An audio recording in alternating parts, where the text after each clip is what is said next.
Hi, everybody. Hi, everybody. I'm Dr. Sharon Celine, and welcome to our Facebook Live here at Attitude Magazine.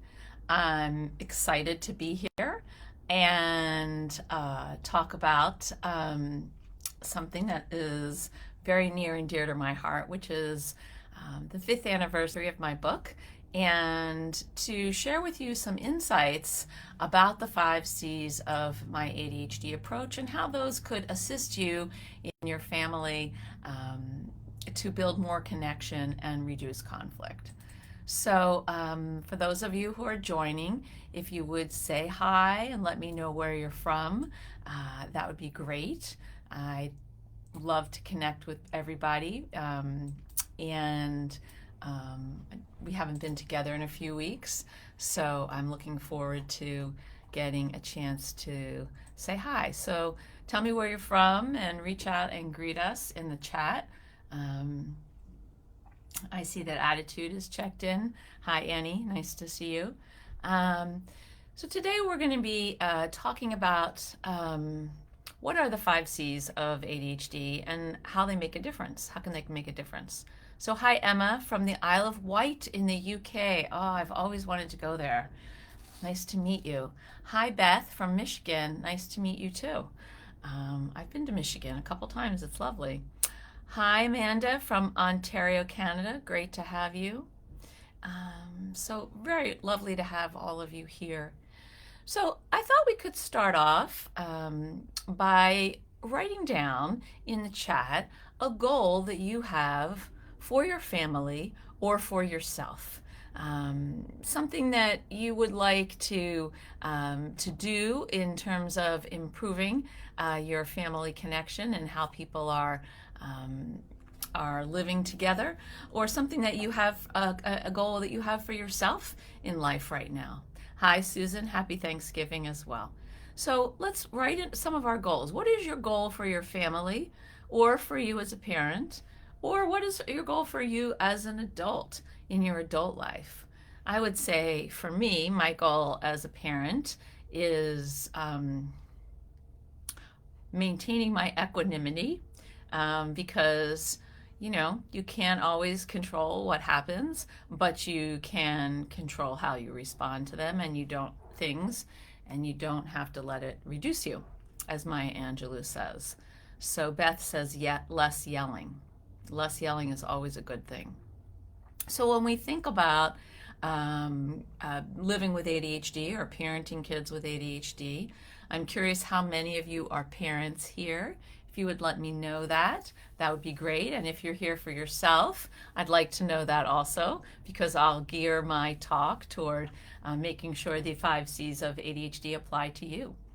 So in general, our goals for living with ADHD have to do with teaching executive functioning skills and social emotional skills while fostering self-confidence and learning how to be ourselves more effective and efficient in the tasks of daily living.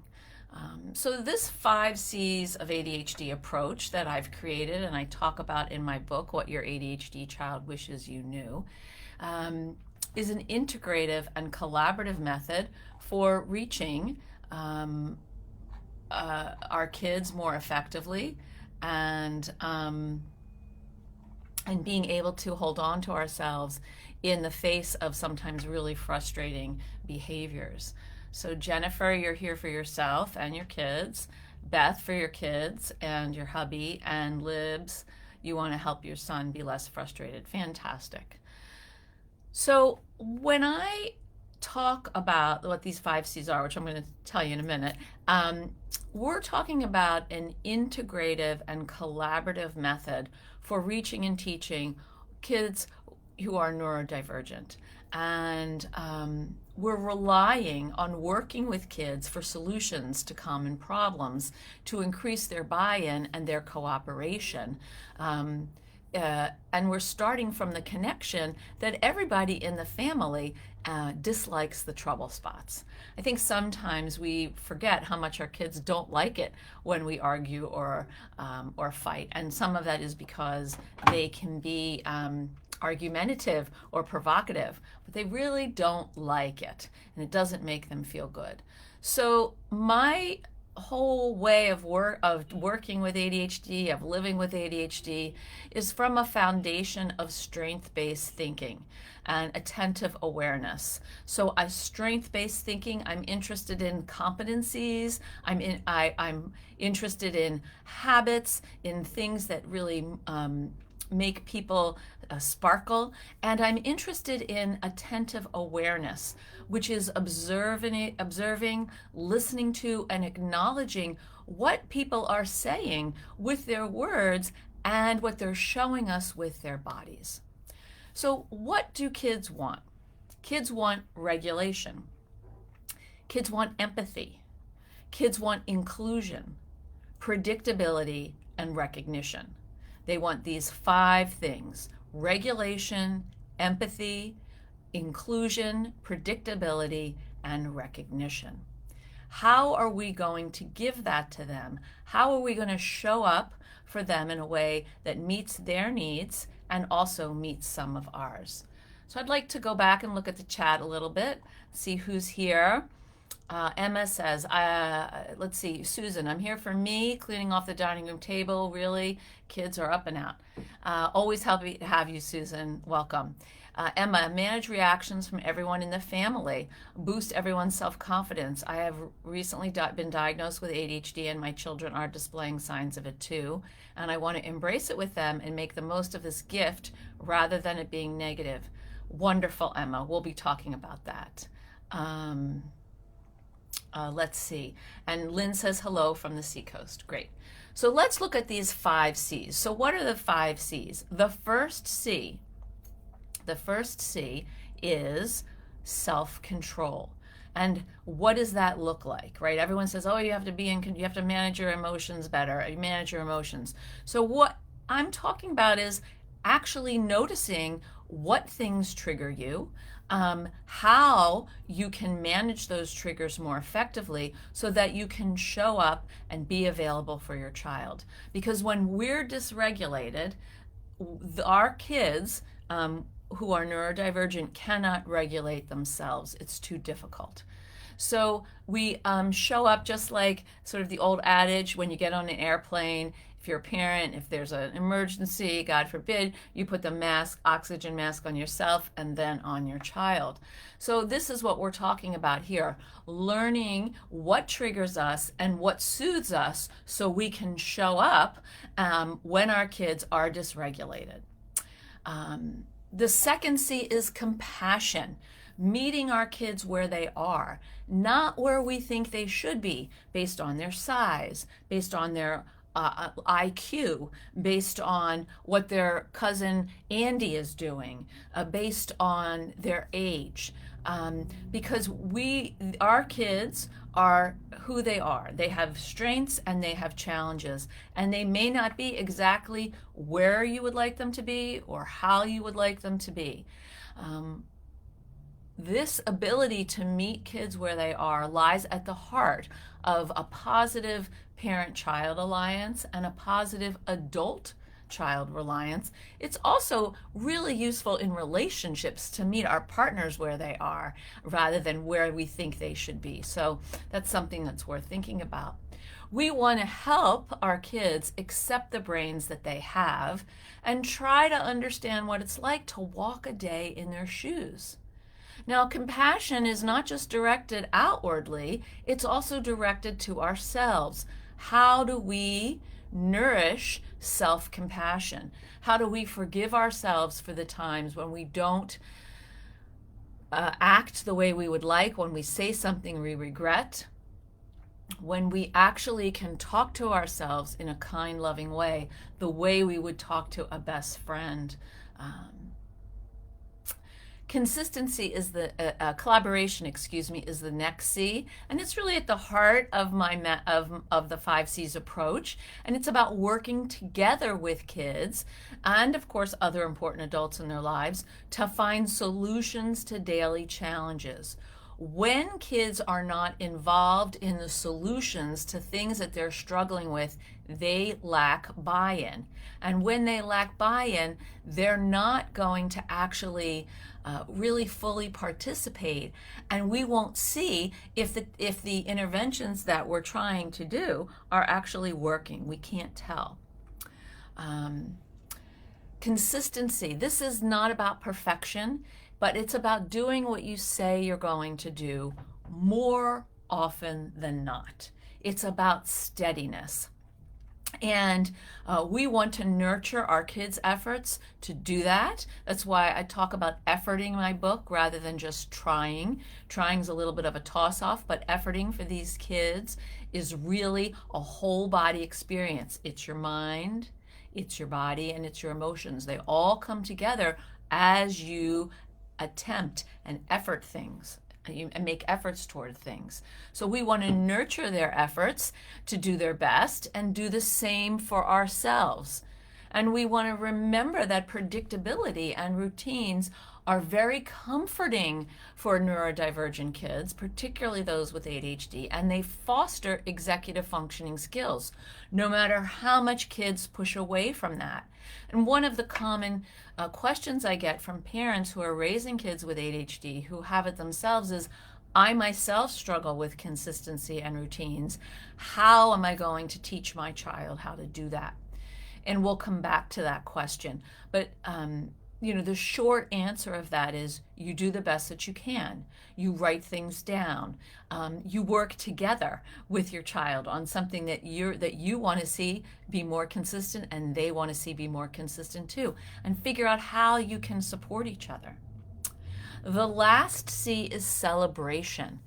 This is noticing and acknowledging what's working by continuously offering words and actions of encouragement, praise, and validation. We're going to try to counteract that natural and negativity bias, and we're going to be aware of the ideal positive ratio. So Dr. Barbara Fredrickson and her colleagues at the University of Pennsylvania did a lot of research on positivity and happiness, and they found that the ideal positivity ratio across the span of life, different areas, is 3-to-1. 3 positives for every negative. Interestingly, Dr. John Gottman in his research found that it should be 5 positives to every negative within a primary relationship, a romantic relationship. And I think that's really interesting, that there's a little bit of a difference, but we're going to stick with the 3-to-1. And I'm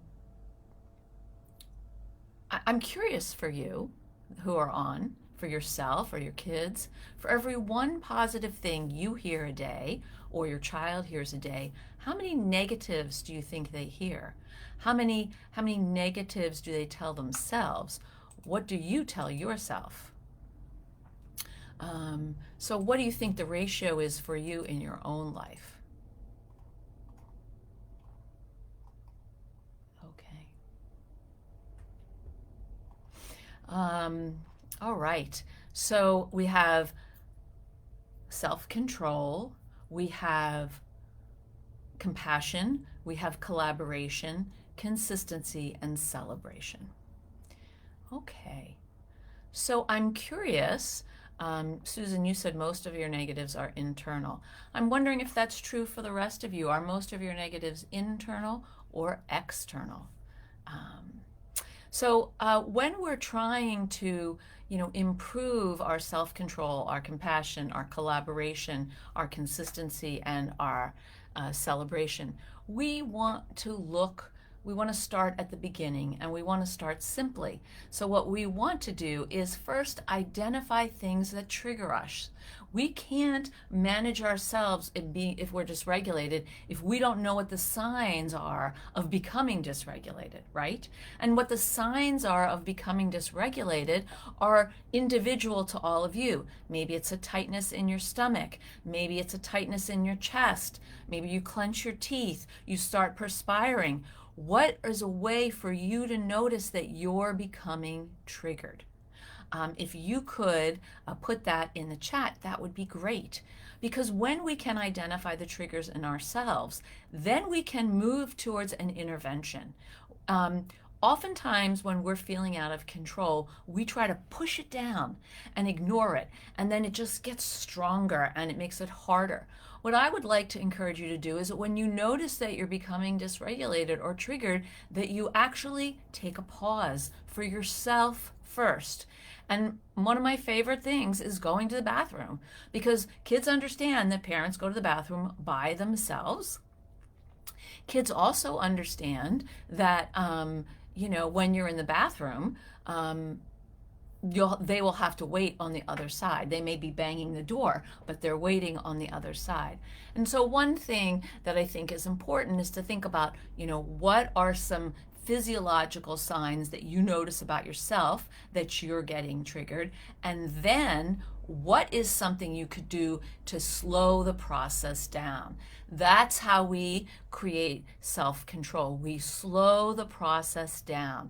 Maybe it's a glass of water. Maybe it's stepping outside and feel the cold air. So that is the second part. First, we notice what the physiological signs are of that we're being triggered. And then secondly, we figure out what we need to do to soothe ourselves, to slow things down. Let's see, I have, Susan says most negatives are internal. Lynn says 75% bad, 25% good. Lynn says teeth and inside tension. Nan says, I bet negatives are higher than recommended. It could be a sign of anxiety. Sure. The negatives are really high, I'll tell you. When I do this, I was speaking at a school last night, and I asked the parents what they thought the negatives were. And, there was anywhere from 1 positive to 20 negatives and 1 positive to 40 negatives if they thought about what the kids said to themselves. Rosa says, I feel it in my chest and my jaws, my teeth, and your temperature rises. Yes, I understand that. So we've identified the triggers, and we've figured out what we need to do to slow ourselves down. Okay, so I want you to take a minute now and write in the chat, what are you going to do? What are some options for you to slow yourself down? And this is hard to do. It's hard to do when you're in the middle of the grocery store. It's hard to do if you're at work or you're picking your kids up from school and they're having a meltdown on the playground, and maybe you feel embarrassed about that. I'm not saying that this is easy, but we have to have some go-tos to practice that self-regulation, so we know what our fallbacks are. So if you want to put in the chat some of the things that you do for that, that would be great. The second C is compassion. So how are we going to treat our children and ourselves with more compassion? First of all, we're going to think about how hard it is for them every day at school to hold things together. They have to hold themselves together at school. And then, as one of my clients used to say, I like to come home and have my flippy floppy time. He would roll around on the floor. It was very frustrating for the mom, but then we created family flippy floppy time, and mom could do some yoga and he could roll around on the floor, and his 7th grade sister would just get to sit on her phone and have some phone time. Everyone got 5 minutes. And it was very helpful. So let's see, deep breaths. You try to walk away and take deep breaths. That's a great choice. Deep breaths, going to the bathroom is a good one. Thank you. Take a walk outside or put on favorite music. All of those things are good. So we can also, if we need to, we might have a 1 or 2 friends we could call for support. We often don't have time for that, so the breathing is really the best. And you could do alternate nostril breathing. You can do what I call triangle breathing. You breathe in for 4, you hold for 4, and you exhale for 6, and then pause. Maybe you like box breathing, whatever it is. Sabrina, one thing you do is you stop talking. That's also a good idea. So, so these are all ways that we are going to manage ourselves better. Then we have to pre-plan some strategies with our kids for when these meltdowns occur. And I call this the STAR method. Stop, think, act, recover. So we're calling a pause in the action in the family. And that means we're going to call a stop.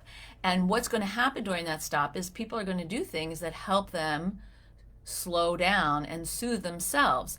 And so we probably have to have a list of what those are for our kids. Sometimes families might go to the dollar store and get a calm me down box, meaning they buy things from the dollar store that aren't that expensive and they put them in this box. And when people are stressed out and having a meltdown, you can take the box out. Maybe you want to create music for the family. Maybe a young child wants to hear a story or two. Some kids want to pet the dog. Whatever it is, we want to know what those soothers are, and we want to put them up on the refrigerator or bulletin board so we don't have to recall them, because when we're stressed, our recall is usually weaker. And then we want to have in this pause, and generally the pause can be anywhere from, depending on the age of your child, 5 to 20 minutes. And then you come back together for the think. And the think is actually not reviewing what happened, but it's about perhaps if taking some ownership, or maybe I like to use the magic wand question. You know, if I could wave my magic wand and redo what just happened, how would you want to redo it? And then we discuss what's the next right thing for us to do. How are we going to move forward? ACT is doing that. So we discuss it, and then we do it, and then we allow time for recovery. Teaching happens later, maybe 2 hours later, maybe the next day. But we want people to settle and move on to something else, and let themselves recover from one of these upsets and outbursts. So that's self-control. Compassion. How do we nurture compassion? Well, first of all, I think it's important to think about, what were you like at the age that your child is right now? What were you like then? I think a lot of parents forget what it was like to be 13. Just take a minute and think about it. When I think about it, I have all kinds of images from my year of being 13. And some of those may be positive and some of those may not be. So we want to think, we really want to kind of remember what it was like for us at that time, and really get a sense of what it's like for our kids. Instead of asking why questions, we want to ask how, what, where, when, so we can have a sense of of the ways that people are, that our children are, navigating their day. Who did you sit with at lunch? What games did you play at phys ed, if these are the things that matter to your kids? Another way that we can communicate compassion is by being kinder to ourselves. If we're muttering under our breaths that we're stupid or something like that, our kids hear that. And so we want to be able to talk to ourselves more kindly. Think about how you might talk to a third grader with a skinned knee. Do you talk to yourself that way? Many people do not. Another way that people can be harsh on themselves is they pick a number of things to change at the same time. I need to change this, this, this, and this. One thing is what we can actually change at a time. One thing. And that's true for your kids too. One thing. And so you can have a conversation, ask them, if you could change one thing about me, what would that be? That would be interesting. Or you could say, if you could change one thing about yourself, what would that be? And if you could change one thing about the way that we argue, what would that be? So we're encouraging them to engage in the process with us in picking one thing. And usually the things that are on their list are something that's on your list as well. And so you can move forward together with that. When we're collaborating, we're working together on the plan to change the thing that we agreed on. And so this means that we listen to what kids are telling us about what matters for them. I worked with someone who argued a great deal, was a teenager, argued a great deal with her mother about the state of her room because it was very messy. And the way I worked at that time with that person was that I would see the child individually twice, and then we would have a family meeting, and then I would see the child individually, etc. So I was talking with a child. And I said, like, it's not, it seems like you and your mom are fighting a lot about the state of your room. And she was about 16 or 17, and she said, yes, I know. And I said, what do you think is going on? She's like, well, the problem is I can't see my clothes. They're in drawers. I can't see them. I have to pull everything out of my drawer to see it. They're in my closet, which is dark and everything's shoved in there. I can't see it. I have to pull it out. And then, once it's on my floor, then at least I can see it, so I know I can wear it that day or the next day. And I said, well, I think what I said was, seeing your clothes is kind of reasonable. What could you do that would help you see your clothes? And she said, well, Dr. Sharon, I've really been thinking about this. And I said, great. She's like, I'd like to move all the books off my bookshelf and put them in my drawers. And then I want to take my clothes and put them on my bookshelf because then I can see them. I said, wow, that's a great idea. And then I want to buy one of those things like when you go somewhere and they have like a rack where you hang your coat. I want to get one of those so I could put my clothes on it so I don't have to go in my closet, which I can't see anything and everything. It's too small. I said, okay. I said, have you talked about this with your mother? And she said, I've tried, but it didn't really work very well. I said, all right, well, are you willing for us to try it? And she said, yes. So the next session, the mom came in. It was a single mom with this daughter. And, we discussed the daughter's idea, and the mom said no. And I said, that was a very fast no. Why no? And she said, because she doesn't read enough anyway. And if her books aren't on the bookshelf, she's not going to read them. So I said, well, her books are on the bookshelf now and she doesn't read them. So what difference does that make? And the mom said, I don't know. I just don't like this and I'm not going to do it. And it took like a month of therapy to get the mom to agree to try it. Because I'm all about 2-week experiments. Like, we're going to try something for 2 weeks. We'll see how it goes. We tried for the first week. Maybe it needs tweaking. Then we'll try it for the second. So finally got the mother to agree to try it for 2 weeks. And the daughter did all the work herself. She moved her clothes. Mom would not help. She moved her clothes and she set up the bookshelf and everything. And they came back the next week to therapy and said, well, you're not going to believe what happened. And I said, what happened? And the daughter was smiling and she said, it's working. My floor is so much cleaner. And the mom sort of shrugged and she said, it's working. It's like 75% better. I guess you were right. So, this was difficult because there was no collaboration and there was sort of a minimizing and a dismissal of the child's idea. We don't have to go completely with every idea our kids have, but we want to include something in what they're offering in a plan that we're creating. Consistency. We're aiming for steady efforts from ourselves and from our kids. We are not looking for perfection. It's the more often than not rule. Okay? So how can you do that? Are you able to, put things on the whiteboard most of the time that are happening in the week on Sunday? Maybe something is forgotten or maybe something has to be added on, but they're there. There's a great kind of beginning so you don't have to worry about it and your kids can look at it and figure out what's next. Another kind of consistency would be picking them up on time. My mother never picked me up on time, like rarely. And I remember so well being, I don't know, maybe I was in like 6th grade or something, and I was at an activity after school, and I was the last person to be picked up. Like, the activity leaders were already leaving, and I was still waiting.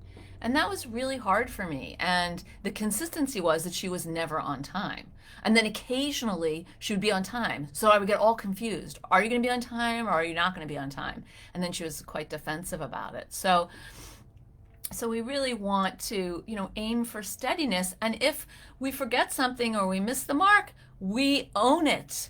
We show our kids that we own it and we let them know it's okay. Nothing terrible has happened. I just made a mistake.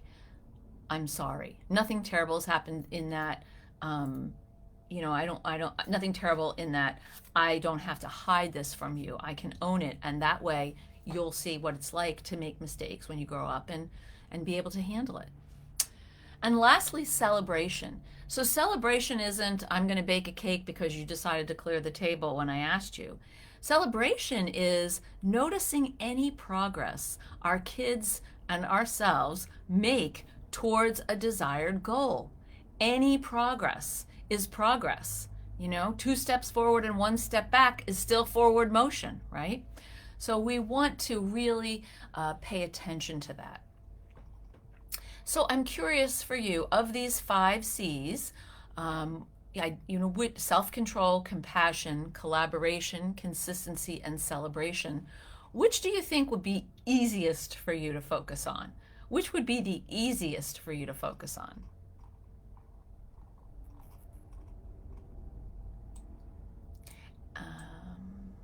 And I'm going to put up here in the chat a downloadable for you about my 5 C's, so you can get that and use it and rely on it. Let's see, compassion, self-control, working together. So we all have different things that we believe will be easiest for them. Celebration, that's wonderful. What do you think might be most challenging and why? What do you think might be most challenging and why? So when we are, we've picked our one behavior that everybody wants to work on, and it can be 2 sides of the same coin. You might say, I don't want to nag you about your homework, and your child might say, I don't want you to nag me about my homework. I'm tired of you being nagged. And so then it's the same issue, it's just from different perspectives. So we have to set up a homework routine that's more effective than what you've got now. So why is something going to be more challenging for you? So I see consistency, and consistency because of the challenges at home. So maybe we need to spend a little time talking about consistency. Self-control, because I have experienced a lot of trauma and because of my own ADHD. Yes, of course, that'll make self-control a little harder. So in terms of consistency, I'm curious, what makes this challenging for you? What makes consistency something that is just elusive?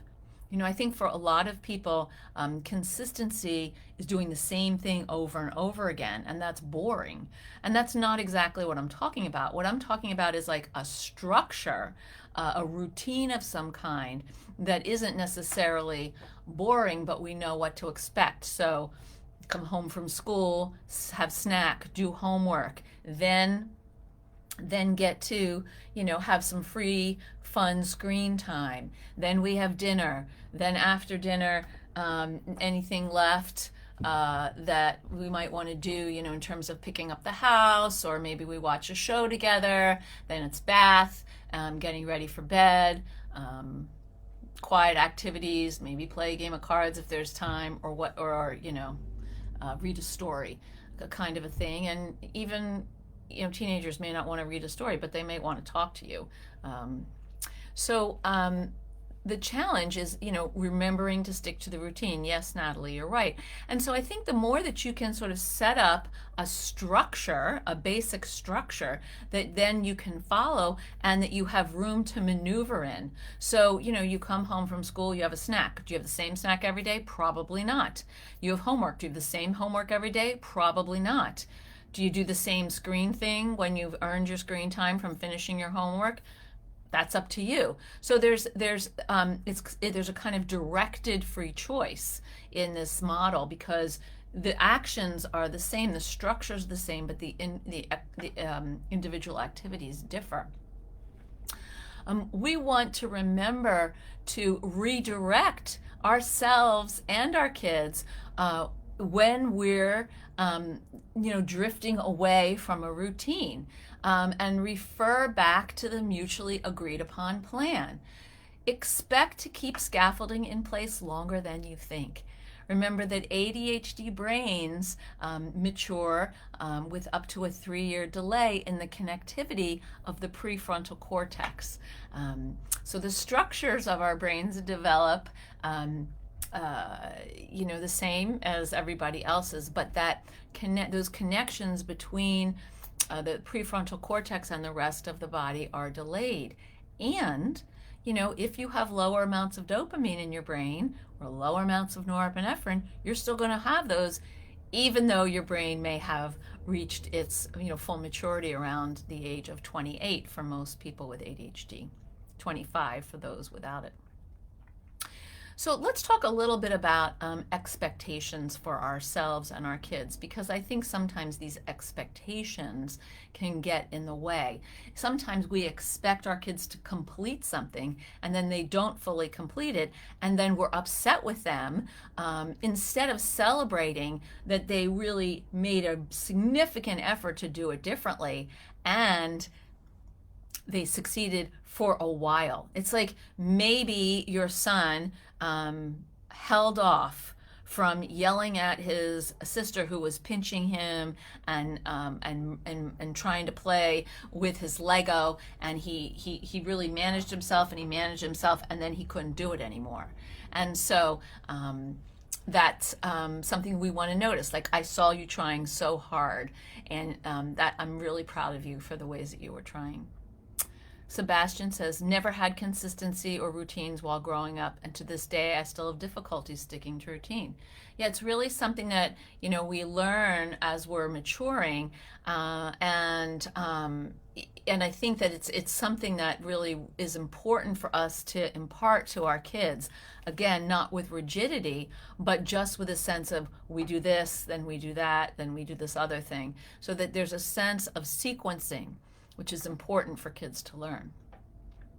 So when we are setting expectations for ourselves and for our kids, there are 3 areas that we want to consider. We want to consider skills, the level of skills. What is a developmental age versus a chronological age? What are you actually capable of versus what you're expecting of yourself? Do you have mastery of the skill that you're expecting yourself to have? And if you don't, okay, how are you going to learn it? How are we going to teach this to our kids? Resources. What levels of support do you need to assist you in parenting with the 5 C's and showing up for your kids? What levels of support do you need? Do you have them? If so, what do they look like? If not, what would you like? And finally, the area of growth. How can you step back and see the bigger picture of what's going on? A lot of times people get so caught up in the weeds of what's happening in their family or in their lives that it's difficult to zoom out. And usually when we zoom out, we can take a deep breath and say, okay, I can see the bigger picture here. It's not as distressing as I thought it was. We want to set markers for progress for ourselves and for our kids. Remember, it's, if the goal is here and you're starting here, what's in between? How do we know we're making progress? We want to share that. And so we want to remember that scaffolding is not about making excuses. It's about facilitating learning and making adjustments for executive functioning challenges. There are things that we can do and kids can do. We've already got it. That's right here, level 1. We've got it. Then there are things that we need help with or kids need help with. It's like 50-50. That's level 2. That's kind of where we're focusing our minds and efforts. And then the top are the things on the top shelf that we would really like to do, but we can really only do about 5% of the time without support. No worries. We're going to spend time in that middle zone, and then we're going to reach up for the top and bring it down when the thing on the middle zone is much more consistent and steady, and we can put that down into the first level. So we're going to model adaptation and flexibility and do more of what works while slowly focusing on one area of improvement. So I'd like you to put in the chat right now, what is one area of improvement that you would like to see for yourself and or for your child? What is one area? and that they themselves would be interested in. So what's one area of improvement that you could do as a family or you could do for yourself? Let's see. Shazia asks, how to address anxiety of teenagers with ADHD? That's a great question, Shazia. That's a longer answer than I have time for. I know that I've written some articles for Attitude on this subject. You could certainly go to my website, www.drsharonceline.com, and I have a lot of resources about anxiety in adolescence. Lynn says, while family was growing up, I was structured. Now kids are grown, I've lost the schedule for the home and myself. And it seems like that doesn't feel so good for you, Lynn. So I'm wondering, how could you do kind of like a general schedule? I kind of think of these general schedules like kind of like what happens when you go to camp. Like you have your, you wake up and then there's breakfast and then there's activity period 1 and activity period 2 and then lunch, and the afternoon maybe rest time, another activity period, some free time, and then dinner. That's sort of a general structure of a day. And I think for a lot of people with ADHD, it's hard to do that. I know for me, I am someone, I like lists, so I'll make a list of things I want to do in the day. I may not get to all of them. In fact, I haven't gotten to several on this list already, but I did other things, so I felt good about that. So we want to figure out how can we create our days that feels meaningful. Now, the 5 C's of ADHD approach supports resilience, and resilience is critical for kids and for ourselves. We want to build resilience, the ability to bounce back from something, to believe that you can get disappointed and may disappoint others, and that doesn't make you a bad person. It's just something that's happened. To tolerate the discomfort of not knowing and being disappointed is one of the most important aspects of adult development. And so we want to plant these seeds while our kids are young and help them along the way. Resilient people don't blame others or themselves. They ask, what could I do differently? So they have a sense of celebration internally. I notice when things are going well. I tried to not yell at my teenage daughter when they went outside in 20-degree weather with no coat on. I tried for a while, but I didn't succeed because I ended up yelling at her. So, that's okay. I'm living and I'm learning. That's what resilience is. It's about a growth mindset. And so this is a mentality that we foster, that taking risks is okay, even if people worry about the embarrassment of the outcome. Kids and adults with a growth mindset understand that they can get smarter through hard work, the use of effective strategies, and help from others when needed. They bounce back from challenges and see them as a part of living. They ask, what could I do differently? So as we wrap up today, we've talked about the 5 C's, the ones that might be easier for you to work on, the ones that might be a little bit harder: self-control, compassion, collaboration, consistency, and celebration. I'd like you to take a minute now and think about, what is one thing that you would like to be able to bounce back from more successfully? How could you use these 5 C's to develop your own resilience? How could you do that? And then, if you're a parent, how can you help your kids do that? But really, we have to start with ourselves. So how are we going to develop resilience for ourselves?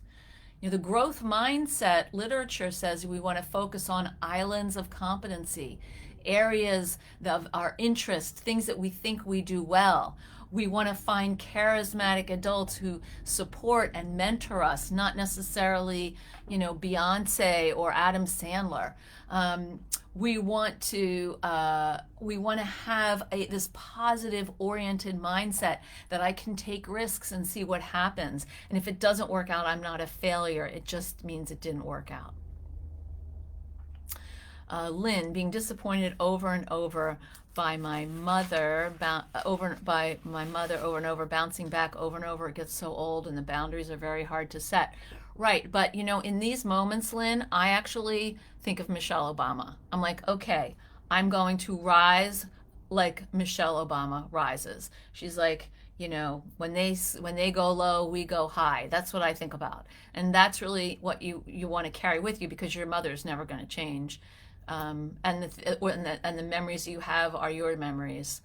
Sebastian's having a realistic calendar schedule for my family, yes. And I really support that, Sebastian, whether it's everybody's got a family Google a calendar, or you have a whiteboard or a chalkboard or something that you print out each week so that everybody knows what everyone else is doing. That can be really helpful. And Susan Richardson, I like that. Fail, first attempt in learning. That's beautiful. Okay, so I'm still waiting to see about resilience. What could you do differently to nurture your own resilience? Anybody? What could you do? For me, I try to zoom out, because when I get distressed,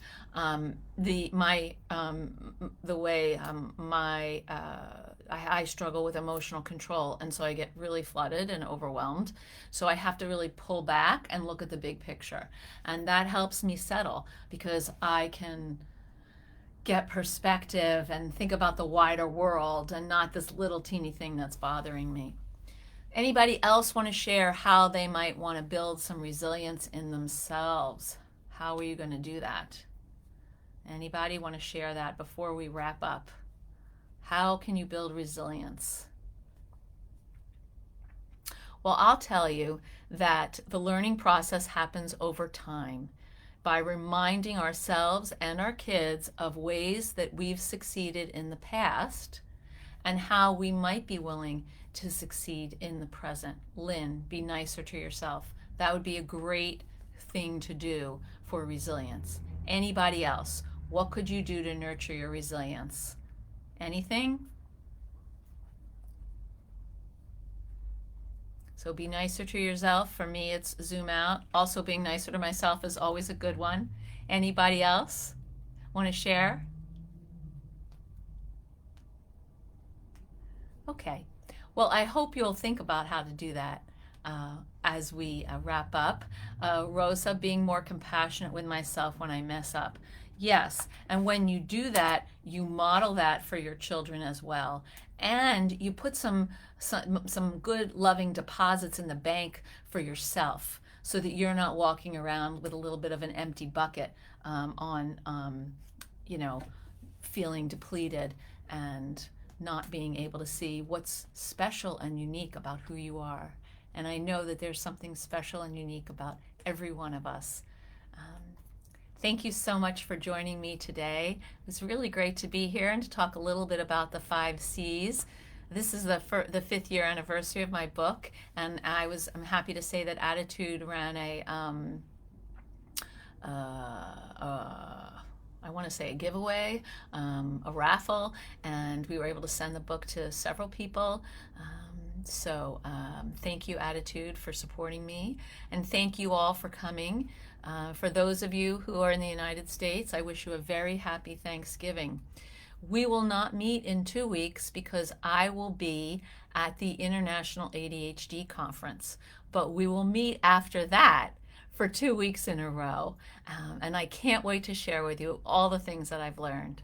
Take care and have a wonderful weekend. Bye.